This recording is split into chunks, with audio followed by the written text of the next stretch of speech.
IIT JEE mains और JEE advanced mathematics की हम आपको तैयारी करवा रहे हैं बिल्कुल फ्री ऑफ कॉस्ट। हम किंडरगार्टन से 12th स्टैंडर्ड तक 100% free of cost quality online education deliver करते हैं। आप हमारे नोट्स, पीडीएफ्स और ई बुक्स के लिए भी टीम से कॉन्टैक्ट कर सकते हैं। इसके लिए आपको हमारे वीडियो के डिस्क्रिप्शन में दिए गए लिंक गेट नोट्स पर क्लिक करना होगा।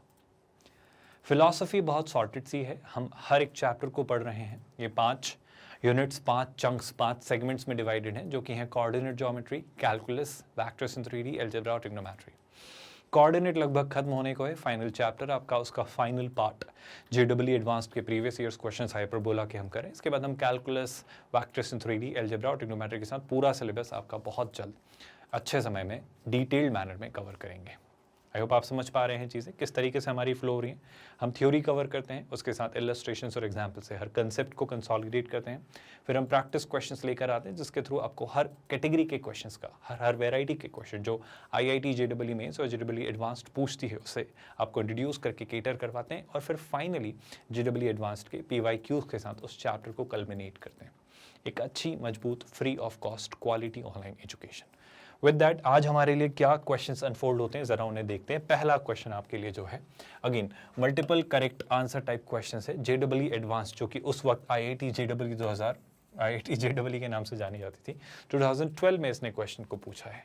क्या लिख रहा है वो, पहले क्वेश्चन पढ़िए। सॉर्टेड सा क्वेश्चन, कुछ नई बात नहीं है, कोई विशेष बात नहीं है, आपने हर एक चीज जो इस क्वेश्चन में लेके जा रही है पढ़ी है। कैसे, सुनिएगा।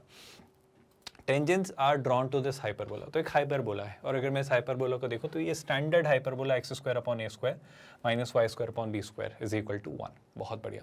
इवन आपके a और b भी आपको गिवन है। Parallel to this straight line, parallel to this straight line, मैं इस स्ट्रेट लाइन को थोड़ा रीराइट कर सकता हूँ। क्या क्या मैं इसे लिख सकता हूँ, y इज इक्वल टू, देखो मैं y को इधर लेकर जा रहा हूँ, 1 को इधर लेकर जा रहा हूँ, 2x माइनस 1। अगर मैं आपसे पूछूँ इस स्ट्रेट लाइन की स्लोप क्या है, तो आप कहोगे सर इस स्ट्रेट लाइन की स्लोप है 2।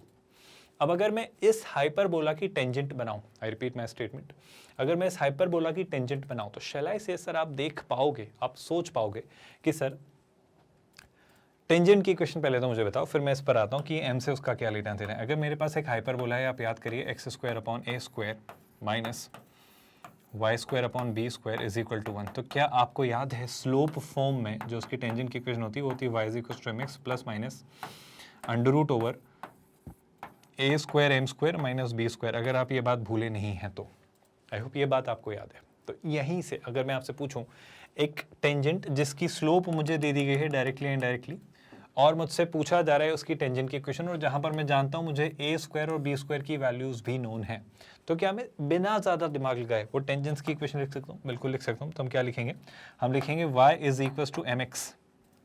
mx मतलब क्या, 2x, क्योंकि आपकी स्लोप क्या है 2, plus minus under root over a²। अब a² कितना है 9, m² कितना होगा 2 का स्क्वायर कितना 4, माइनस b² कितना है 4। क्या ये बात आप सभी को समझ आई? अगर मैं इसे थोड़ा रीराइट करूं, इसे थोड़ा और बेहतर तरीके से लिखूं, तो देखो ये क्या बन जाती है, गौर से सुनिएगा। ये बन जाता है y is equal to 2x plus minus, है ना, ध्यान से देखना। यहां पर ये कितना हो जा रहा है, 9 इंटू 4 कितना 36 में से 4 सब्ट्रैक्ट किया तो कितना हो जा रहा है 32 यानी 2 की पावर 5, 2 की पावर 5 यानी क्या, 2 की पावर 4 इंटू 2 की पावर 4 बाहर आ रहा है रूट से, तो 2 का स्क्वायर यानी 4 टाइम्स रूट 2 मुझे दिखेगा। ये हमें क्या बनता दिखेगा, 4 टाइम्स रूट 2। क्या आप सब इस बात से सहमत हैं? मैं कुछ तो गलत कर रहा हूँ जो मुझे फील हो रहा है।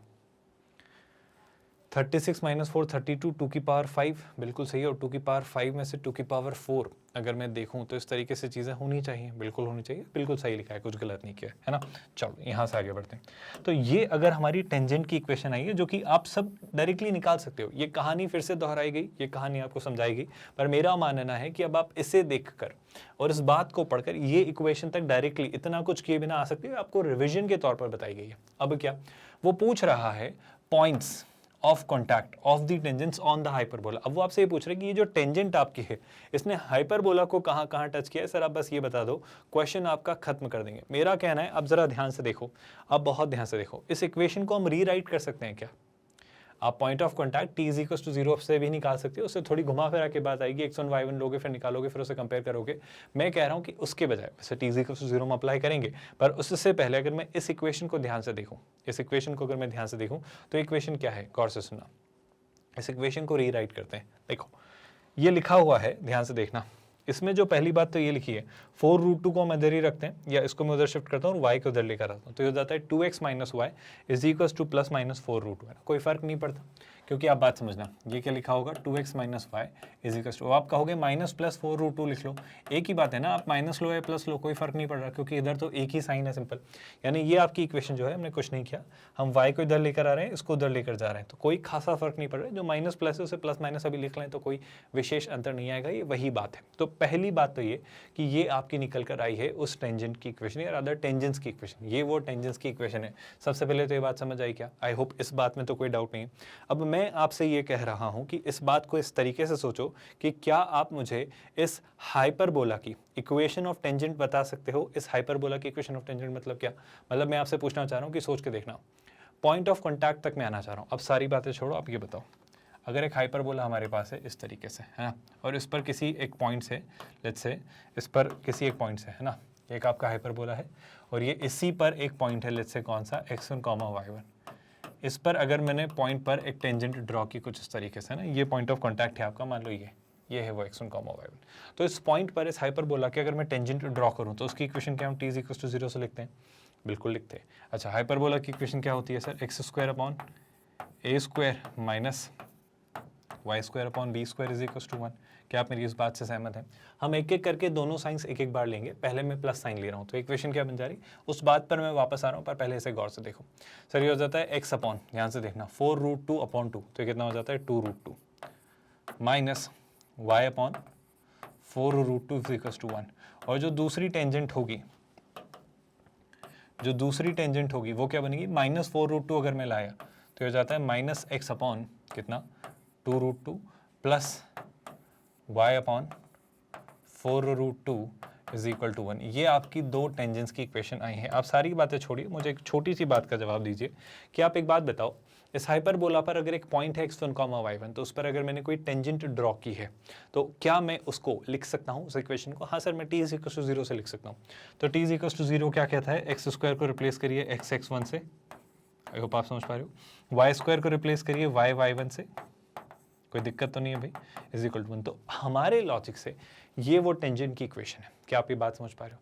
अगर इस तरीके से मैं देख पा रहा हूँ चीज़ें, तो शैलाई से इनके कोफिशिएंट्स का रेशो सेम रहेगा। मतलब अगर पहले मैं इन दोनों को कंपेयर करता हूँ, पहले मैं इसे और इसे कंपेयर करता हूँ, तो देखो यहाँ पे x का कोफिशिएंट क्या है सर? x का कोफिशिएंट है 1/2√2, है ना, x का कोफिशिएंट है 1/2√2। यहाँ पर x का कोफिशिएंट क्या है सर? वो है x1/a²। बाय द वे, क्या मुझे a² और b² पता है? हाँ सर, a² और b² आपको पता है 9 और 4, है ना। अगर यहीं पर मैं लिख दूँ आपके 9 और 4, अगर मैं यहीं पर आपके 9 और 4 लिख दूँ तो आपकी इक्वेशन में कुछ और चीज़ें आपकी सॉर्ट आउट हो जाएंगी, है ना। तो ध्यान से सुनना, काम की बात है। क्या मैं x का कोफिशिएंट x1/9 देख पा रहा हूँ? आराम से देख पा रहा हूँ, ये हो जाता है x1/9, है ना। सिमिलरली y का जो कोफिशिएंट है वो क्या है सर? वो है 1/4√2, है ना। और यहाँ पे y का कोफिशिएंट क्या है? ध्यान से देखना, नेगेटिव पार्ट है तो लिख नहीं रहा हूँ क्योंकि वहाँ भी नेगेटिव है। ये कितना हो जाता है y1/4। Everyone agreeing with this? अच्छा, और क्या, ध्यान से सुनते जाइएगा, इज इक्वल टू व्हाट, 1/1, तो वो तो बनना तय है, तो उसको मैं क्या लिख लेता हूँ 1। शैलाई से यहाँ से x1 और y1 मिल जाएंगे, पहला रिलेशन जो हम निकाल लेंगे। सिमिलरली अगर मैं ढूंढूं तो क्या इसके और इसके भी कोफिशिएंट्स का रेशो सेम होगा? क्योंकि ये भी वही टेंजेंट है जो हमारी भाषा में एक टेंजेंट है, तो यहाँ पर भी अगर कोफिशिएंट्स रखता हूँ तो ये कोफिशिएंट कितना है, -1/2√2। डिवीजन में कितना आ जाएगा? वही बात वापस x1/9। आप चाहते तो प्लस माइनस साइन लगा लेते, कोई खासा फर्क नहीं पड़ता, पर आपको कन्फ्यूजन ना हो इसलिए मैं इसे दोबारा अलग अलग तरीके से लिख दे रहा हूँ। यहाँ पर देखना, यहाँ पर कोफिशिएंट है 1/4√2 और यहाँ पर कोफिशिएंट है -y1/4 is equal to what, is equal to 1, क्योंकि यहाँ भी आपका 1/1 होगा। क्या ये बात आप सभी को समझ आई? और इस तरीके से अब अगर हम निकालें तो एक बार इसको कंपेयर करिए, एक बार इसको, यहाँ से x1 y1 आ जाएंगे एक तरीके के, और यहाँ से भी, क्योंकि दो टेंजेंट्स बनेंगे और दो टेंजेंट्स के दो पॉइंट ऑफ कॉन्टैक्ट होंगे अलग अलग अपने एक एक, है ना। तो इसके लिए जब मैंने देखा और इसे सिंप्लीफाई किया तो गौर से सुनिएगा क्या निकल कर आता है। पहले हम इस वाले पार्ट पर बात कर ले रहे हैं, ध्यान से देखो भाई। अगर मैंने इसे कंपेयर किया तो ये आ जाता है x1/9 इज इक्वल टू 1/2√2, है ना। यहाँ से अगर सॉल्व किया तो x1/9 इज इक्वल टू 1/2√2, तो यहाँ से जो x1 आता है वो आ जाता है 9/2√2। अच्छा, इसके अलावा अगर मैं आपसे पूछूं तो एक और बात मिल रही है क्या, 1/4√2 is equal to y1/4। I hope आप देख पा रहे हो, 4 से 4 कैंसिल हो रहा है, यानी कि क्या, अगर मैं आपके सामने लिखूं इस चीज़ को तो क्या निकल कर रही है, गौर से सुनना, 1/4√2 इज इक्वल टू 1 कितना, is equal to y1/4 is equal to y1/4। 4 से 4 कैंसिल तो y1 कितना आता है, y1 आता है 1/√2। तो एक तो आपके x1 y1 ये आ गए, यानी पॉइंट ऑफ कॉन्टैक्ट। अच्छा, अगर एक पॉइंट ऑफ कॉन्टैक्ट ये आए हैं तो दूसरे क्या आ रहे हैं भाई, दूसरे पर भी बात कर लेते हैं। जो दूसरे आएंगे आपके वो आप इन्हें इक्वेट कर दीजिए, किन्हें किन्हें सर, इन दोनों को इस वाले पार्ट में। तो ध्यान से देखो, सेम वही बात है, बस साइन चेंज हो रहा है। कैसे, देखो x1/9 will be equal to -1/2√2। तो नेगेटिव साइन आना है और कोई खासा फर्क नहीं है ना। तो यहाँ पर जो है आपका x1/9 इज इक्वल टू, अगर आप चाहें तो इसे यहीं से लिख दीजिए, इतना मेहनत करने की ज़रूरत नहीं है। तो x1 की वैल्यू कितनी आती है, -9/2√2। कोई कन्फ्यूजन भाई साहब?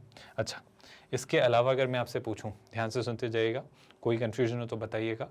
आई थिंक कहानी सॉर्टेड सी है, मैंने कहीं पर कोई गड़बड़ तो नहीं की, मैंने एक जगह गड़बड़ की है। मुझे वो साइन नेगेटिव लेना चाहिए था यहाँ पर, जो मुझे जस्ट अभी रियलाइज़ हुआ, ये होना चाहिए था -y1/4। आपको समझ आ रहा है क्यों? नहीं, ये तो हमने सही लिया है, कोई गड़बड़ नहीं की है। आई थिंक मैं एक बार बस क्रॉस चेक कर लेता हूँ कि दोनों साइन में, वैसे मुझे लग रहा है सही लिया था, कुछ गड़बड़ नहीं की। ये था 1/2√2, ये था x1/9, ये नेगेटिव लिया और ये भी नेगेटिव लिया, बिल्कुल सही। सिमिलरली यहाँ पे नेगेटिव लिया और ये पॉजिटिव था, ये पॉजिटिव था और ये नेगेटिव था, बिल्कुल सही है, कुछ गलत हमने नहीं किया है ना। अब अगर मैं इसे क्रॉस चेक करूँ, -1/2√2 will be equal to x1/9, तो x1 हो जाता है -9/2√2। और सिमिलरली 1/4√2 है ना, यहाँ से अगर मैं एक और पार्ट पर बात करूँ तो 1/4√2 जो होगा वो होगा क्या आपका, वो आपका टेक्निकली होगा कितना भाई, -y1/4। और यहाँ से अगर आप देखें तो वापस वही बात कि जो आपको y1 मिलेगा वो क्या मिलेगा, 4 से 4 कैंसिल, तो -1/√2। तो एक बार पॉजिटिव साइन के साथ, एक बार नेगेटिव साइन के साथ, और ये भी आपके क्या होंगे, पॉइंट ऑफ कॉन्टैक्ट। क्या ये पूरा पार्ट क्लियर है? और इस बेसिस पर अगर हम देखें तो I think point of contact ही पूछे थे। तो पॉइंट ऑफ कॉन्टैक्ट क्या निकल कर आ रहे हैं, गौर से देखिएगा, अगर आपको आंसर्स दिख रहे हैं तो कोई नई विशेष बात हमने नहीं की। पहले अगर मैं आपसे बात करूं तो 9/2√2 और 1/√2, ऑप्शन ए आप सभी को दिख रहा है, और ऑप्शन -9/2√2 और -1/√2। तो चला इसे बिना ज़्यादा दिमाग लगाए हम मार्क करेंगे ऑप्शन ए और ऑप्शन बी। कोई भी ऐसा पार्ट जो इस क्वेश्चन में टफ था, कोई भी ऐसी बात जो आपको नहीं समझ आई हो, कोई भी ऐसी चीज़ जो आपको क्लियर नहीं हो, अच्छा सर इसके अलावा भी कैसे और तरीके से सोचा जा सकता है? मैं कह रहा हूँ इसकी एक और अप्रोच हो सकती है, अगर मैं इसे पैरामेट्रिकली सोचूं तो। पैरामेट्रिकली सोचूं मतलब इसे पैरामेट्रिकली अप्रोच करते हैं और देखते हैं पैरामेट्रिकली इसे कैसे किया जा सकता है। गौर से सुनना, एक हाइपरबोला था। हाइपरबोला क्या था सर, x²/9 -y²/4। ठीक है सर, एक हाइपरबोला था x²/9, जैसे मैं लिख सकता हूँ 3² -y²/4, जिसे मैं लिख सकता हूँ 2² = 1। क्या ये बात आपको समझ आ रही है? इस हाइपरबोला के साथ मुझे एक और बात दिख रही है कि ये, इस पर मैं टेंजेंट ड्रॉ कर रहा हूँ जिसकी स्लोप मुझे दिख रही है 2। ठीक है, आप सारी बातें छोड़ो, क्या मैं इस हाइपरबोला पर पैरामेट्रिकली 2 पॉइंट्स मान सकता हूँ? पैरामेट्रिकली हमने पॉइंट्स मानना सीखा है, a sec थीटा, तो वो कितना होगा 3 times sec theta, comma b tan theta, वो कितना हो जाएगा 2 टाइम्स tan थीटा। मेरा आपसे ये कहना है कि जब आपने इस हाइपरबोला पर ये पॉइंट ढूंढ लिया है तो क्या इस पॉइंट पर आप टेंजेंट बना सकते हो? सर बहुत आराम से बना सकते हैं, कोई नई बात नहीं है, वही बात वापस t = 0 अगर मैं अप्लाई करूं तो मैं आराम से चीज़ें ढूंढ सकता हूं। ध्यान से देखना, ये और आसानी से आपको इस क्वेश्चन को सॉल्व करने में हेल्प करेगा। एक बात बताओ, ये पॉइंट इस हाइपरबोला पर लाई करता है, तो इस पर ड्रॉ की गई टेंजेंट की इक्वेशन क्या होगी, t = 0 से निकाल लेंगे तो क्या हो जाएगा x(x1) है ना, तो ये है x², इसे मैं रिप्लेस करूंगा x(x1) से, सो वो होगा 3 sec थीटा टाइम्स x/3², तो एक 3² कैंसिल, तो कितना हो जाएगा सर, ये होगा sec थीटा टाइम्स x/3 है ना, माइनस y1 क्या है 2 tan थीटा, तो 2 से 2 कैंसिल, तो ये क्या बचेगा सर, ये आपका बचेगा tan थीटा टाइम्स y/ कितना b। क्या ये बात आप समझ पाए?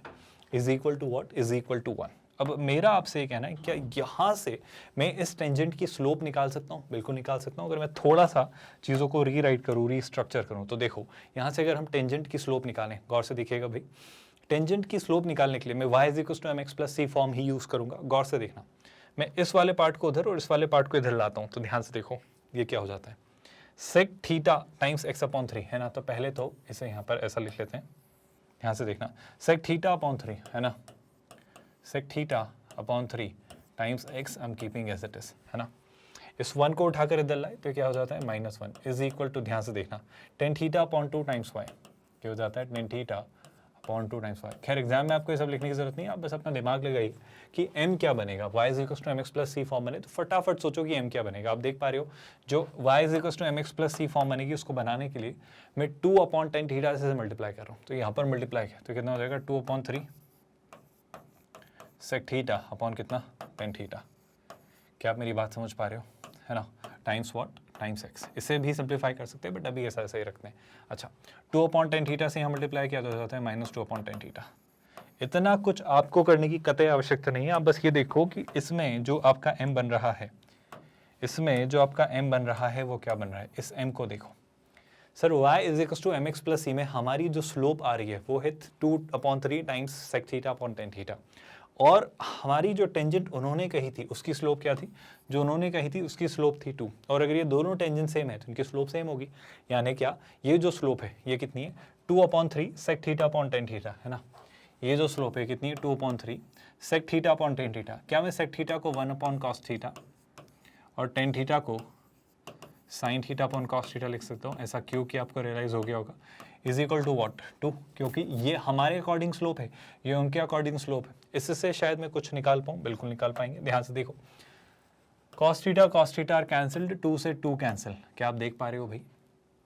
तो शैलाई से कि सर अगर मैं साइन थीटा को वहाँ लेकर गया, आई होप आप समझ पा रहे हो, न्यूमरेटर में 1 है, ये 1 अपॉन साइन थीटा है, सीधा सीधा सा, है ना, और ये है 1 अपॉन 3। तो अगर मैंने साइन थीटा को वहाँ पहुँचाया तो शैलाई से मुझे एक बहुत क्रूशियल सा रिजल्ट मिलता है कि साइन थीटा जो हमें मिलता है वो मिलता है 1/3।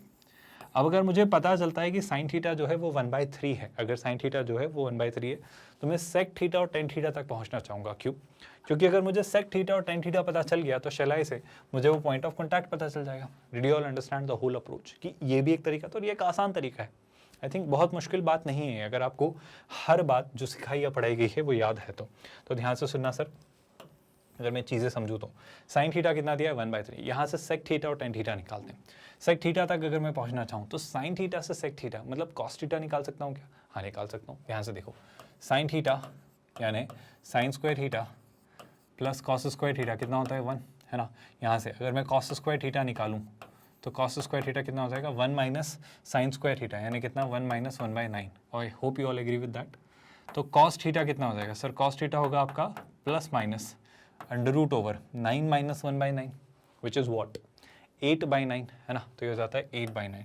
वेल हम कॉस थीटा के बजाय किस में इंटरेस्टेड हैं? हम इंटरेस्टेड हैं सेक थीटा में। तो सेक थीटा कितना होगा? इसका उल्टा यानी 9 का अंडर रूट कितना 3 और 8 का अंडर रूट कितना 9 का अंडर रूट 3 और 8 का अंडर रूट 2√2 और ऑफकोर्स इसके आगे क्या लगेंगे प्लस माइनस साइन। तो सेक थीटा पता चल गया? बिल्कुल चल गया। क्या सेक थीटा पता चल जाने से मैं tan थीटा पता कर सकता हूँ? सर बहुत अच्छे से पता कर सकते हो। आप चाहते तो आपको साइन पता है और आपको कॉस पता है, यहाँ से भी कर सकते हो। आप चाहो जैसे आपको ठीक लगे, है ना। बाय द वे अगर इस कॉस को मैं सिंप्लीफाई करके लिखूँ तो ये कितना है plus minus 2√2/3। Everyone with me so far? तो अगर मैं यहीं से tan थीटा पता करना चाहूँ, मैं यहीं से tan थीटा पता करना चाहूँ तो tan थीटा कितना हो जाएगा भाई? tan थीटा हो जाएगा आपका sine theta upon cos theta जो कि कितना होगा 1/3 upon plus minus 2√2/3। And I hope you can see it very clearly कि सर देखो आप ये 3 से 3 कैंसिल तो क्या बच रहा है tan थीटा जो आपका आ रहा है, tan थीटा जो आपका आ रहा है वो आ रहा है 1 अपॉन मतलब प्लस माइनस आप लगाना चाहें तो लगाइए प्लस माइनस 2√2। तो आपको tan थीटा और सेक थीटा पता चले? बिल्कुल चले सर। और जैसे ही tan थीटा और सेक थीटा पता चल चुके हैं तो क्या अब आप पॉइंट ऑफ कॉन्टैक्ट नहीं निकाल सकते? 3 सेक थीटा 2 tan थीटा। अगर 3 सेक थीटा और 2 tan थीटा पर बात हो रही है तो क्या मैं यहाँ लिख दूँ चलेगा 3 सेक थीटा तो 3 × 3 कितना 9 तो हो जाता है प्लस माइनस 9 अपॉन कितना 2√2 2 tan थीटा तो 2 से 2 कैंसिल तो हो जाएगा प्लस माइनस 1/√2। और अगर आप मैच करें तो ये भी आपके वही दो ऑप्शन है जो आपके पिछले तरीके से आए थे। क्या दोनों मेथड समझ आई? पैरामेट्रिकल फॉर्म का सिग्निफिकेंस समझ आ रहा है कि कैसे x1 y1 दो अलग वेरिएबल लेने के बजाय मैं एक ही थीटा वाले वेरिएबल पर काम कर सकता हूं और मेरी कैलकुलेशन थोड़ी सी सिंपलर हो सकती है, मेरी अप्रोच थोड़ी आसान बन सकती है। ऑफकोर्स आपको ट्रिगो याद होना चाहिए। क्या ये क्वेश्चन समझ आया?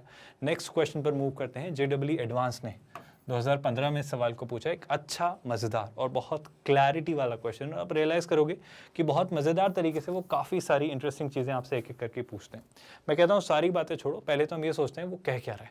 देखो, एक हाइपरबोला है, x² - y² = 1। अब जब कोई कहे x² - y² = 1, तो a² और b² दोनों आपके 1 हैं, यानी दोनों सेम है, दोनों इक्वल हैं।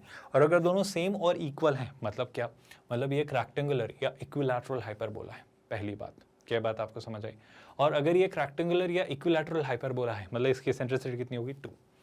एक सर्कल है सर जिसका सेंटर है x2, 0। माइंड यू एवरीवन, इसको पढ़ते ही आपको कुछ स्ट्राइक करना चाहिए कि x2, 0 का मतलब क्या होगा। मुझे क्या समझ आ रहा है? मुझे ये समझ आ रहा है कि ये आपके एक्स एक्सिस पर सेंटर है, क्योंकि आप देखो ना इसका y कोऑर्डिनेट 0 है। तो इस सर्कल की खास बात ये that it is centred at X axis, ठीक है। और क्या, suppose that h and s touch each other at point x1, y1। तो एक और पॉइंट है जहां पे आपका हाइपरबोला और सर्कल टच करते हैं, ठीक है। अब क्या, एक बहुत अच्छी बात उसने कही, आपके x1 और y1 दोनों पॉजिटिव है, रादर x1 तो 1 से भी बड़ा है, ठीक है सर, अच्छी बात है। मतलब आपका जो पॉइंट ऑफ कांटेक्ट होगा सर्कल और हाइपरबोला का, वो फर्स्ट क्वाड्रेंट होगा, ठीक है। आई होप ये जो बातें मैं कह रहा हूँ ये दिमाग में बन रही है ना। अगर मैं समझाना चाहूँ तो कुछ ऐसा, देखो हाइपरबोला तो सॉर्टेड है, मैं थोड़ा सा ड्रॉ भी कर देता हूँ ताकि आप चीज़ें समझते चलो, इनकेस अगर कहीं पर भी विजुअलाइजेशन का कोई भी कन्फ्यूजन हो तो, है ना।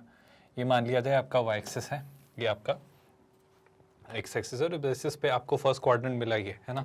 अब अगर मैं आपसे हाइपरबोला की बात करूँ, पहले मैं सर्कल बना लेता हूँ ताकि चीज़ें आपको अच्छे से दिखें बनते हुए। ये आपका अगर सर्कल है which is centred at X axis, ये रहा आपका एक्स एक्सिस, है ना। अब एक हाइपरबोला है, एक हाइपरबोला है जो कि इसे टच कर रहा है ना। मैं हाइपरबोला बनाता हूँ कुछ इस तरीके से, जो कि इसे इस तरीके से टच कर रहा है x1, y1 पर, है ना। तो मेरा तो बस आपसे ये कहना है कि आप क्यों नहीं समझ पा रहे हो कि हाइपरबोला इसे अगर यहाँ टच कर रहा है तो नीचे भी सिमेट्रिकली उस पॉइंट पर वो टच करेगा। खैर सारी बातें छोड़ो, ये x1, y1 पर टच किया और इसका सेंटर जो है वो x2, 0 है।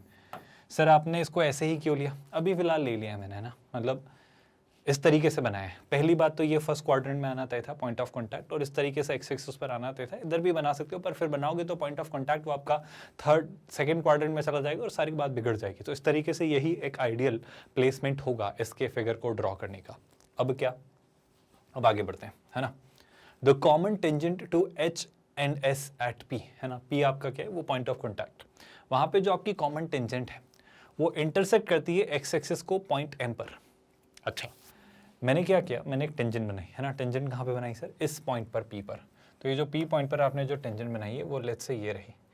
टेक्निकली ये जो है ये कॉमन टेंजेंट है, मैं इसे बना रहा हूँ। बस थोड़ा सा मैं हाइपरबोला को रीड्रॉ कर दूँ ताकि ये चीज़ें मुझे अच्छे से दिख जाएँ बनती हुई, ताकि आपको कोई कन्फ्यूजन ना रहे, है ना। मैं हाइपरबोला थोड़ा सा ठीक से बना देता हूँ। मान लो ये आपका हाइपरबोला है इस तरीके से, है ना। नीचे वाला पार्ट भी बन रहा होगा, कोई नई विशेष बात नहीं है वो। इस तरीके से आपका नीचे वाला पार्ट भी बना होगा। कुछ तो भी जो भी बना है मैं बना दे रहा हूँ, बहुत प्रिसाइजली मैं चीज़ें ड्रॉ नहीं कर पाता हूँ, ये आप भी जानते हैं, बस चीज़ें समझने की कोशिश करिएगा। ये रही, मान लेते हैं आपकी common tangent at this point, है ना, जो इनका पॉइंट ऑफ कॉन्टैक्ट था। अब अभी वो दिख रही है ओरिजिन से पास होती, पर इस बात पे बवाल मत मचाइएगा कि वो ओरिजिन से ही पास होगी या कहीं और से पास होगी। बस रैंडमली मैं बना दे रहा हूँ ताकि आपके लिए चीज़ें आपको नजर आएँ, है ना। अभी बस वो कोइंसिडेंटली ओरिजिन से आपको पास होती दिख रही होगी, पर ये है वो पॉइंट भी, है ना। ये आपका पॉइंट ऑफ कांटेक्ट है जो कि जहाँ पर आपका हाइपरबोला और सर्कल टच करते हैं, और जहाँ ये टच कर रहे हैं उस पर मैंने एक आपकी क्या बनाई है? Tangent, common tangent. अच्छा, और क्या सर? एक और बात हमें गौर से देखने में आ रही है सर कि वो जो आपकी कॉमन टेंजेंट है, जो कॉमन टेंजेंट एक्स एक्सिस को इंटरसेक्ट करती है वो पॉइंट m पर करती है। तो अगर इस कॉमन टेंजेंट ने एक्स एक्सिस को इंटरसेक्ट किया तो ये है वो पॉइंट m, है ना। अब ऐसा ज़रूरी नहीं है वो कहाँ रहा है, मुझे नहीं पता, मैं बस चीज़ें बना ले रहा हूँ, यहाँ तक तो कोई आपत्ति नहीं है। अच्छा, इसके सर्कल के सेंटर को उसने किसने डिनोट किया था? n से, तो मैं इसे डिनोट कर देता हूँ n से। अब आगे बढ़ते हैं और आगे चीज़ें समझते हैं वो क्या कह रहा है। वो कह रहा है L, M जो है वो सेंट्रॉइड है ट्रायंगल PMN का। L, M जो है वो सेंट्रॉइड है ट्रायंगल PMN का। अगर मैं आपसे ट्रायंगल PMN की बात करूं तो क्या आप देख पा रहे हो, ये रहा आपका ट्रायंगल PMN, है ना। अगर मैं P और N को भी कनेक्ट करूं, अगर मैं आपके सामने P और N को भी कनेक्ट कर दूं तो ये रहे P और N, तो ये रहा आपका ट्रायंगल PMN और इसके सेंट्रॉइड पर बात गई है, ठीक है सर, इसके सेंट्रॉइड पर बात की है। तो वो पूछ रहा है करेक्ट एक्सप्रेशन, इनमें से कौन सा एक्सप्रेशन करेक्ट है। सर ये तो कुछ बहुत ही अजीबोगरीब बातें हैं, ये सब तो हमने कभी पढ़ा ही नहीं, ये तो कभी हमने सोचा ही नहीं, ये कैसे निकालेंगे। मेरा कहना है थोड़ा सा पेशेंस रखिए, थोड़ा सा दिमाग लगाइए, आप चीज़ें सोच पाएंगे। कैसे, गौर से समझना है इस बात को, ध्यान से सुना। आप एक बात बताओ, सेंट्रॉइड तक हम आ जाएंगे, पर ये ऑप्शन में क्या लिखा है, DL, DM, DL, DM, ये क्या लिखा है, X1 और Y1। मेरे ख्याल से अगर आप ध्यान से देखें तो आपको याद आएगा कि सर इसने हाइपरबोला और सर्कल के साथ यानी कोऑर्डिनेट ज्योमेट्री के साथ कैलकुलस यानी डिफरेंशिएशन भी मिक्स कर दिया है। खैर घबराने वाली कोई बात नहीं है, आप सुनिएगा। आई होप मैं एक डॉक्टर की तरह साउंड नहीं कर रहा हूँ, घबराने वाली कोई बात नहीं है ना, चिंता मत करिए, आप आराम से सोचिए। देखो सारी बातें छोड़ो, मुझे बताओ इस हाइपरबोला की इक्वेशन उन्होंने दी थी क्या। एक बहुत अच्छी बात उन्होंने आपके साथ जीवन में करी, वो क्या, उन्होंने आपको हाइपरबोला बताया। वो क्या था, x² - y² = 1। ठीक है सर, ये हाइपरबोला हमें दिया गया क्या, x² - y² = 1। अच्छा, इस हाइपरबोला पर एक पॉइंट था, इस हाइपरबोला पर एक पॉइंट था x1, y1। जी हाँ, बिल्कुल था। अगर मैं इस हाइपरबोला के इस पॉइंट पर ड्रॉ की गई टेंजेंट की इक्वेशन लिखना चाहूँ तो शैलाई से वो टेंजेंट की इक्वेशन में t = 0 से लिख सकता हूँ। बिल्कुल सर लिख सकते हो। t = 0, पॉइंट क्या है x1, y1, कर्व क्या है x² - y² = 1। t अप्लाई किया तो x² की जगह क्या आ जाएगा, x1 माइनस y² की जगह y1 = 1। अच्छा, मुझे p पता है, मुझे n पता है, क्या आप मेरी हेल्प कर सकते हैं m के कोऑर्डिनेट्स निकालने में। कोशिश की जा सकती है सर। एक बात बताओ, m क्या है, m है इस टेंजेंट का x एक्सिस के साथ इंटरसेक्शन। x एक्सिस के साथ इंटरसेक्शन मतलब क्या, मतलब जहां पे y कोऑर्डिनेट 0 होता है। आप समझ पा रहे हो ना, m क्या है, m x एक्सिस पर कटा हुआ इंटरसेप्ट है। तो अगर मैं उसके y कोऑर्डिनेट की बात करूं तो ये x एक्सिस पर है चूंकि, इसलिए y कोऑर्डिनेट 0 होना तय है। यानी अगर मैं यहाँ y की वैल्यू 0 रख देता हूं तो क्या मुझे x की वैल्यू 1/x1 मिल जाएगी, बहुत आराम से मिल जाएगी। अब आप कुछ सोच के देखो, बड़ा बेसिक सा कॉमन सेंस में अप्लाई करने को कह रहा हूं कि आपके पास p के कोऑर्डिनेट्स हैं, आपके पास m के कोऑर्डिनेट्स हैं और आपके पास n के कोऑर्डिनेट्स हैं। जी हाँ सर, बिल्कुल है। तो अगर मुझे इन तीनों के कोऑर्डिनेट्स पता है तो क्या मैं इनके सेंट्रॉइड के कोऑर्डिनेट्स नहीं निकाल सकता। सर बहुत आराम से, बहुत सुलझे हुए मैनर में निकाल सकते हो, कहीं नहीं जा रहा है क्वेश्चन, सीधा सीधा आपके सामने सारा डेटा रखा हुआ है। मेरा अब महज आपसे सवाल इतना सा है कि अब अगर मैं इस x2 और x1 में रिलेशनशिप स्टैब्लिश कर लूँ तो, क्योंकि समझना बात को, जब मैं डिफरेंशिएट करूंगा तो मुझे कहीं पर भी x2 नहीं दिख रहा है, सब x1 और y1 के रिस्पेक्ट में डिफरेंशिएशन हो रहा है, और जो आंसर्स आ रहे हैं वो भी x1 की टर्म्स में ही है। मतलब x2 आप कहीं ना कहीं जाकर एलिमिनेट कर दे रहे हो। क्या आप मेरी बात समझ पा रहे हो। तो मैं थोड़ा सा इंटरेस्टेड हूँ इस बात को जानने में कि आप मेरी हेल्प कर दीजिए इस x2 और x1 में थोड़ा सा रिलेशनशिप स्टैब्लिश करवाने में। एक तरीका है, सुनना ध्यान से, एक आसान सा बेसिक सा तरीका है। अब एक बात बताएं मुझे, दो तरीकों से मैं चीज़ें सोचने की कोशिश करूंगा। पहले तो ये सोच के देखना, क्या मैं जानता हूं, बहुत ध्यान से सुनना, कि ये Pn जो है ये क्या है। सर Pn इस सर्कल की रेडियस है, अच्छी बात है। अच्छा, Pm क्या है, अभी हाइपरबोला को भूल जाना है ना। Pm क्या है, सर Pm इस सर्कल की टेंजेंट है, अच्छी बात है। क्या आप मेरी मदद कर सकते हैं इस Pm की स्लोप निकालने में। एक तरीका, गौर से सुनना, मैं अगर Pn की स्लोप निकाल लूं, अगर मैं Pn की स्लोप निकाल लूं और उसका नेगेटिव रेसिप्रोकल ले लूं। ऐसा क्यों, क्योंकि आप समझो बात को, अगर ये आपकी रेडियस है और अगर ये आपकी टेंजेंट है तो हम जानते हैं सर्कल के सेंटर से, अगर मैं रेडियस ड्रॉ करूं, बिल्कुल सेंटर से ही करेंगे, तो वो टेंजेंट पर परपेंडिकुलर होती है। तो अगर मैं सर्कल के इस सेंटर से इस पर टेंजेंट पर ड्रॉप किए गए परपेंडिकुलर की स्लोप निकालूं, जो कि इस नॉर्मल की स्लोप होगी। आई होप आप बात समझ पा रहे हो। तो वो क्या होगी, सोच के देखो सर, वो होगी 0 - y1, है ना। वो क्या होगी भाई, 0 - y1 अपॉन कितना, x2 - x1। क्या आप सब इस बात से सहमत हैं। अच्छा सर, अगर ये स्लोप है आपके नॉर्मल की, है ना, एक इसकी स्लोप है, this is the slope of Pn, तो मैं कहूंगा कि Pm जो है वो Pn पर परपेंडिकुलर है। तो कहना है से जो स्लोप Pm की हमारे इस लॉजिक से आएगी, जो स्लोप Pm की हमारे इस लॉजिक से आएगी, वो क्या आएगी सर, इसका नेगेटिव रेसिप्रोकल। अच्छा, नेगेटिव रेसिप्रोकल मतलब क्या, मतलब ये कितना है, -y1 अपॉन x2 - x1। तो x2 - x1 न्यूमरेटर में आ जाएगा, बिल्कुल आ जाएगा। -y1 नीचे आ जाएगा और उसका नेगेटिव ले लेंगे तो ये y1 आ जाएगा। तो हमारे सेंस के अकॉर्डिंग Pm की स्लोप ही आती है। पर एक मिनट सर, आपने तो Pm की इक्वेशन ये भी लिखी थी, ये जो इक्वेशन है ये भी तो Pm लाइन की ही इक्वेशन है। जी हाँ है। तो क्या यहाँ से भी पी एम लाइन की स्लोप निकाली जा सकती है? बिल्कुल निकाली जा सकती है। चाहे तो आप यहाँ से y2 माइनस y1 और x2 माइनस x1 कर लीजिए, या फिर आप इसको देख लो y is equal to mx plus c में कन्वर्ट करके अगर आप चाहें तो यहाँ से भी निकाल सकते हैं। आई होप बहुत कॉम्प्लिकेटेड नहीं हो रहा है क्वेश्चन, आप आसानी से समझ पा रहे हो। जैसे अगर मैं यहाँ से निकालूँ चीज़ें तो देखना ध्यान से, इसको उधर रखा, इसको इधर लेकर आए, तो ये जाता है x x1 minus 1 is equal to y y1, है ना। पूरे एक्सप्रेशन को अगर मैंने y1 से डिवाइड किया, पूरे एक्सप्रेशन को अगर y1 से डिवाइड किया तो x1 upon y1 times x minus 1 upon y1 is equal to y। कोई तकलीफ इस बात से? देखो y is equal to mx plus c, यानी मुझे इस pm लाइन की स्लोप अपने लॉजिक से क्या मिलती है? x1 upon y1। मुझे एक और लॉजिक से क्या मिलती है? x1 upon y1। कोई तकलीफ इस बात से? क्या फ़ायदा हो रहा है सर, आप हासिल क्या कर ले रहे हो? मेरा कहना है ज़रा पेशेंस से देखिए इसे, आपको कुछ तो पता चल रहा होगा। देखो इसे थोड़ा सिंप्लीफाई करते हैं, y1 से y1 कैंसिल, तो क्या बच रहा है?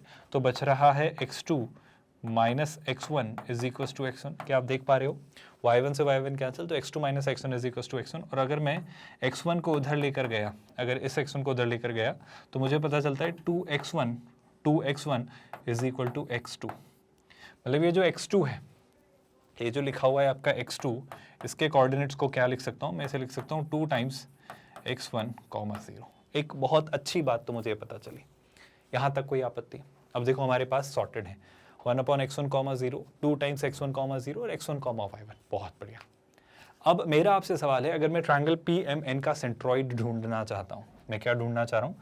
मैं ट्रायंगल PMN का सेंट्रॉइड ढूंढना चाह रहा हूँ, और उसने PMN के सेंट्रॉइड के बारे में आपको क्या ओपिनियन दिया था कि जो सेंट्रॉइड है उनके अकॉर्डिंग वो L, M है, L, M है। तो सुनिएगा ध्यान से, मैं L को लेके क्या ओपिनियन रखता हूँ सर? L जो होगा वो होगा आपका तीनों के एब्सिसा यानी एब्सिसा यानी x कोऑर्डिनेट का सम डिवाइडेड बाय 3।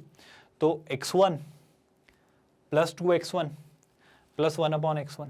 अब देखो x1 plus 2x1 3x1, 3x1 plus 1 upon x1, है ना। तो क्या हो जा रहा है सर? ये हो जा रहा है 3x1 plus 1 upon x1 divided by 3। ये आपकी आ रही है L की वैल्यू। सिमिलरली क्या मैं M की वैल्यू लिख सकता हूँ, कह सकता हूँ, बता सकता हूँ? कोशिश की जा सकती है। M की वैल्यू क्या होगी? देखो 0 plus y1। I hope you all are comfortable with that. तो इससे हम जो लिखेंगे वो क्या होगी? 0 प्लस y1 डिवाइडेड बाय कितना? Divided by 3। यहाँ तक कोई कंफ्यूजन है तो बोलें। आई थिंक ये तो डेटा बड़ा सॉर्टेड सा है। इसे थोड़ा मैं सिंप्लीफाई करना चाहूँ तो देखो मैं क्या लिखूंगा, गौर से देखना। जो L की वैल्यू हम लिखेंगे, ध्यान से देखो, x1 स्क्वायर, आई होप आप देख पा रहे हो, 3x1 स्क्वायर, इसे मैं क्या लिख ले रहा हूँ? 3x1। चाहें तो हम इसे ऐसा ही रखें, क्योंकि डिफ्रेंशिएट करेंगे तो अननेसेसरीली हमें क्वोशंट रूल अप्लाई करना पड़ेगा। मैं कहता हूँ इसे ऐसे ही रखो, मत बिगाड़ो, है ना। आप बस एक काम करो, 3 से डिवाइड कर दो, क्रॉस मल्टीप्लाई, मतलब वो जो आपका LCM लेने वाला काम है वो मत करो, है ना। 3 से अगर मैंने डिवाइड किया तो देखो 3 से डिवाइड हुआ तो कितना बचा? ये बचता है x1 प्लस 3 यहाँ आया तो जाता है 1 अपॉन 3 टाइम्स x1। ये आपकी आती है L की वैल्यू, और M की वैल्यू तो आपके सामने लिखी हुई है। इन दो बातों से क्या फ़ायदा हुआ? अब आप निकालिए जो वो पूछ रहा है। ये रहा आपका L और ये रहा आपका M। अब देखो वो क्या बोल रहा है। पहली बात जब वो कह रहा है क्या, जब वो कह रहा है dl अपॉन dx1, मतलब आपका L का डिफरेंशिएशन x1 के रिस्पेक्ट में। आई थिंक सर यही हमने निकाला है, L फंक्शन x1 की टर्म्स में एक्सप्रेस किया है। तो अगर मैं निकालना चाहूँ क्या L का डिफरेंशिएशन x1 के रिस्पेक्ट में, तो मैं क्या कहूँगा? गौर से देखो, x1 का डिफरेंशिएशन 1 प्लस, ध्यान से देखना, बहुत ध्यान से, x1 को ऊपर लेकर आए तो x1 की पावर -1, उसका जब डिफरेंशिएशन करेंगे तो कितना होगा? माइनस, है ना। x1 की पावर -1 यानी x1 की पावर -2, वो डिनोमिनेटर में आ जाएगा तो हो जाएगा 1 अपॉन कितना? 3x1 का स्क्वायर। क्या ये बात आपको समझ आई? तो dl upon dx1 1 upon 3x1 का स्क्वायर। आई थिंक मुझे सीधा सीधा बिना ज़्यादा हेजिटेशन के ऑप्शन ए में दिख रहा है, अगर आप सब इस बात से सहमत हैं तो। क्या आप सभी को ये बात दिखाई दे रही है? कोई डाउट, कोई परेशानी? आई थिंक ये एक्सप्रेशन तो आप सभी को बहुत अच्छे से समझ आया है। आगे बढ़ते हैं नेक्स्ट पार्ट की तरफ। अगला पार्ट क्या दिख रहा है? ध्यान से देखो, dm अपॉन dx1, वो क्या बोल रहा है? dm अपॉन dx1, है ना। तो dm अपॉन dx1 हमें क्या मिलता है उस पर भी बात कर लेते हैं ज़रा। देखो अगर मैं dm अपॉन dx1, अब मुझे जो एक और एक्सप्रेशन निकालना है वो क्या कि सर m को x1 के रिस्पेक्ट में आप कैसे डिफरेंशिएट कर सकते हो। यहाँ पे तो m जो है वो y1 का एक फंक्शन है। एक मिनट, क्या मैं y1 और x1 में रिलेशन नहीं जानता? क्या मैं y1 और x1 में रिलेशन नहीं जानता? आप गौर से सुनो, सिंपल सी बात है। आपका जो p पॉइंट है वो आपके हाइपरबोला पर लाई करता है। अब देखो उसने फंक्शंस भी इंट्रोड्यूस कर दिया। ये मैथ्स है ना, ऐसा होगा। तो क्या मैं कहूँ ये p पॉइंट इसको सेटिस्फाई करेगा? तो क्या मैं लिख सकता हूँ कि sir x1 square minus y1 square is equal to 1। मुझे क्या चाहिए? मैं इंटरेस्टेड हूँ y1 में। मैं अगर इंटरेस्टेड हूँ y1 में तो गौर से दिखेगा, क्या मैं लिख सकता हूँ कि सर y1 का square will be equal to x1 का स्क्वायर माइनस 1। कोई आपत्ति तो नहीं है? y1 को इधर लिखे गए, 1 को इधर लाए, तो क्या मैं लिख सकता हूँ जो y1 होगा वो होगा आपका plus minus under root over x1 का स्क्वायर माइनस 1, और इसीलिए उसने आपके x1 को 1 से बड़ा रखा था। x1 को ही रखा था ना, हाँ, इस खास वजह से उसने ये कंडीशन अप्लाई की थी। अच्छा, क्या ये बात आप सभी को समझ आई? तो y1 को हम x1 की टर्म्स में लिख सकते हैं। तो y1 जो है वो है plus minus under root over x1 square minus 1। तो मैं यहाँ से अगर लिखना चाहूँ तो क्या मैं लिख सकता हूँ m को प्लस माइनस, है ना, 1/3 तो है ही, under root over x1 square minus 1 divided by what, divided by 3। Do you all agree with this? यहाँ तक तो कोई कंफ्यूजन है, डाउट नहीं है। अब मुझे चाहिए dm अपॉन dx1। मुझे m को किसके रिस्पेक्ट में डिफरेंशिएट करना है? x1 के रिस्पेक्ट में। क्या ये कंडीशन आपको समझ आ रही? तो ज़रा ऐसे और अप्लाई करते हैं, ध्यान से देखिएगा। अब अगर मैंने dm अपॉन dx1 किया, मतलब इससे x1 के रिस्पेक्ट में डिफरेंशिएट किया, तो क्या निकल कर आता है? गौर से देखना, इस वाले पार्ट को हम निकाल रहे हैं dm upon dx1। I hope ये क्वेश्चन पूरा बहुत क्लैरिटी के साथ समझ आ रहा है। अब जब इसका डिफरेंशिएशन करेंगे तो चेन रूल अप्लाई करेंगे। डिफरेंशिएशन के वक्त आप ये सीखेंगे, अगर अभी नहीं समझ आए तो घबराना मत। देखो हम सबसे पहले क्या करेंगे, सबसे पहले मैं x1 स्क्वायर माइनस 1 की पावर 1/2 मान लेता हूँ। जब इसकी पावर 1/2 मानी तो इसको डिफरेंशिएट किया तो हो जाएगा प्लस माइनस, है ना, 1/2 सामने आएगा, यानी 1/6, है ना। x1 स्क्वायर माइनस 1 की पावर 1/2 माइनस 1, यानी पावर माइनस 1/2, वो डिनोमिनेटर में आएगी। तो मुझे यहाँ पर क्या मिलेगा? यहाँ पर मुझे मिलेगा 1 अपॉन अंडर रूट ओवर, है ना, x1 स्क्वायर माइनस 1। फिर मैं क्या करूँगा? फिर मैं x1 स्क्वायर माइनस 1 का डिफरेंशिएट करूँगा। चेन रूल है, आप कंपोजिट फंक्शंस की तरह से ट्रीट करते हैं। तो अब x1 स्क्वायर का डिफरेंशिएशन x1 के रिस्पेक्ट में, जो कि कितना होगा? जो कि मुझे मिलेगा कितना? 2 टाइम्स x1, है ना, जो कि कितना हो जाएगा भाई? जो कि होगा 2 टाइम्स x1, और क्या, 1 का डिफरेंशिएशन तो 0 रहा। तो इस तरीके से चीज़ें बनकर आएंगी। 2/6 ये कितना हो जाएगा? 1/3। तो अगर मैं आपसे पूछूं dm अपॉन dx1 तो ये कितना आता है सर? ये आता है प्लस माइनस 2/6, यानी कितना? 1/3, है ना, टाइम्स कितना? x1 upon under root over x1 square minus 1। इस तरीके से आपका dm अपॉन dx1 आता है। अगर मैं dm अपॉन dx1 को देखूं तो क्या मुझे ये कुछ ऐसा दिख रहा है? 1/3 x1 upon x1 square minus 1, बिल्कुल सही ये दिख रहा है। और अगर x1 पॉजिटिव है, अगर x1 पॉजिटिव है तो इस तरीके से बिल्कुल ये भी एक संभावना है, ये भी एक पॉसिबिलिटी है। क्या ये बात आप सभी को समझ आई? यहाँ तक तो कोई डाउट नहीं है। अगर प्लस माइनस साइन को लेकर कन्फ्यूजन है तो मेरे ख्याल से ज़्यादा होनी नहीं चाहिए, क्योंकि चीज़ें आपकी सॉर्टेड सुलझी हुई हैं और इस बेसिस पे आपका ऑप्शन बी भी निकल कर आएगा। पहले तो क्या यहाँ तक कोई डाउट है? आई थिंक ये बात आपको समझ आई। और हम सीधा सा है, मतलब सर अगर dl अपॉन dx1 आपका ये है तो ये तो होने से रहा, तो सी ऑप्शन तो आप वैसे भी मार्क नहीं करेंगे। लेकिन अब अगर मैं m को y1 के रिस्पेक्ट में डिफरेंशिएट करना चाहूँ, अगर मैं m को भाई फाइनली y1 के रिस्पेक्ट में डिफरेंशिएट करना चाहूँ तो क्या मैं ये भी कर सकता हूँ? सर बड़े आराम से आप कर सकते हो, ये तो सबसे आसान काम है। m का डिफरेंशिएशन y1 के रिस्पेक्ट में, क्या आपको दिख रहा है? इससे आसान कुछ नहीं होगा। तो अगर मैं यहाँ पर निकालूँ क्या, dm अपॉन dy1, है ना, तो सर देखो 1/3 एज इट इज, y1 का डिफरेंशिएशन 1, तो dm अपॉन dy1 कितना होगा? 1/3, जो कि मुझे ऑप्शन डी में दिख रहा है। क्या ये तीनों A, B और D तीनों ही ऑप्शंस क्लियरली समझ आए? किसी भी स्टेप में कोई डाउट? एक अच्छा, शानदार, मज़ेदार और काफ़ी इंसाइटफुल क्वेश्चन ये था, और मेरा मानना है एक अच्छी क्लैरिटी आपने डेवलप की होगी इस क्वेश्चन पर। अगला सवाल JEE एडवांस 2017 में पूछा गया है, क्या लिख रहा है वो पढ़ते हैं और समझते हैं। 2x minus Y plus 1 is equal to 0 आपके इस हाइपरबोला की क्या है? टेंजेंट। देखेंगे जो भी बन रहा है। वो कह रहा है which one of the following can not be, which one of the following can not be the sides of a right angled triangle. अब यहाँ पर मेरे कौन से काम आएंगे भाई, यहाँ पर मेरे पाइथागोरियन है ना, आपके ट्रिपलेट्स काम आएंगे। आई होप आप जानते हो पाइथागोरियन ट्रिपलेट्स। अगर ये कहानी नहीं भी पता है तो घबराने की जरूरत नहीं है, अब तो पाइथागोरस थ्योरम अप्लाई करना इन ऑप्शंस पे, है ना। ऑफ कोर्स एक आपका हाइपोटेन्यूस होगा, एक परपेंडिकुलर और एक बेस, लेकिन उन सब बातों से पहले सर मुझे इस कहानी को रिजॉल्व करने के लिए एक ही चीज़ की आवश्यकता है, जो कि होगा कि आपका ए। अगर मैं किसी भी तरीके से ए निकाल लूँ तो बात बन जाएगी। तो सोच के देखो, आप सारी बातें छोड़ो, आप क्या जानते हो सर, मैं थोड़ा इसको रीराइट करना चाह रहा हूँ, तो मैं लिख सकता हूँ कि y is equal to mx, यानी कितना 2x + 1। तो ये आपके अकॉर्डिंग इस हाइपरबोला की टेंजेंट है।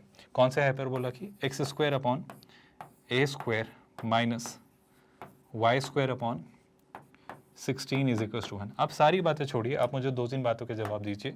क्या आप ये जानते हैं कि अगर मुझे कभी भी कोई लिख कर दे y is equal to mx + c जो है, ये एक हाइपरबोला किसकी, let's say x² upon a² hyperbola है ना, minus y² upon b² is equal to 1 की क्या है, टेंजेंट है। तो मैं जानता हूँ इसकी टेंजेंट स्लोप फॉर्म में हम जो लिखते हैं वो क्या होती है, इसकी टेंजेंट हमने जो स्लोप फॉर्म में लिखना सीखी वो होती है y is equal to mx plus minus √/a² m² minus b²। यानी अगर मैं चीज़ें कंपेयर करूँ, तो आप देख पा रहे हो c की ये वैल्यू होनी तय है, ये जो वैल्यू है c की है। अब गौर से सुनना, बहुत काम की बात मैं कह रहा हूँ आपसे।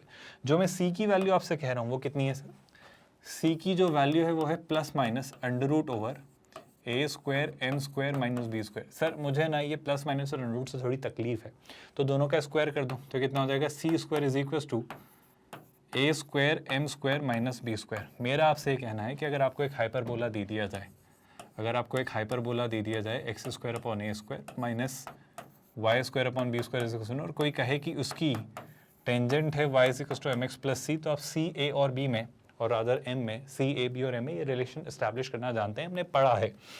अगर ये रिलेशन में एस्टैब्लिश करना चाह रहा हूँ यहाँ पर, तो ध्यान से देखना क्या निकल कर आएगा सर, c² मतलब क्या, 1 का स्क्वायर, जो कि कितना हो जाएगा 1 इज इक्वल टू a² जो कि कितना है a² टाइम्स m² कितना हो जाएगा 4 है ना, माइनस b² जो कि कितना है 16। कोई दिक्कत इस बात से? आई होप कोई परेशानी नहीं है। और अगर अब मैं यहाँ से चीज़ें निकालना चाहूँ, आई होप मैंने इसे और कॉम्प्लिकेट नहीं कर दिया, कुछ गड़बड़ तो हम नहीं कर रहे हैं। c² is equal to a² m² minus b², बहुत बढ़िया। 16 इधर आता है तो कितना हो जाता है 17, है ना। तो a² कितना आता है सर, a² आपका आता है 17/4। बस यही पार्ट थोड़ा सा ट्रिकी बनेगा, क्योंकि a की वैल्यू जब आई है आपकी कितनी, √17/2, तो यहाँ से बस इससे थोड़ा सोचना मुश्किल होगा, बहुत मुश्किल नहीं होगा पर हाँ थोड़ा तो होगा। तो a² कितना आता है 17/4, सॉर्टेड। a² आया है 17/4, तो मैं क्या a को लिख सकता हूँ कितना, a में लिख रहा हूँ कितना, √17/2।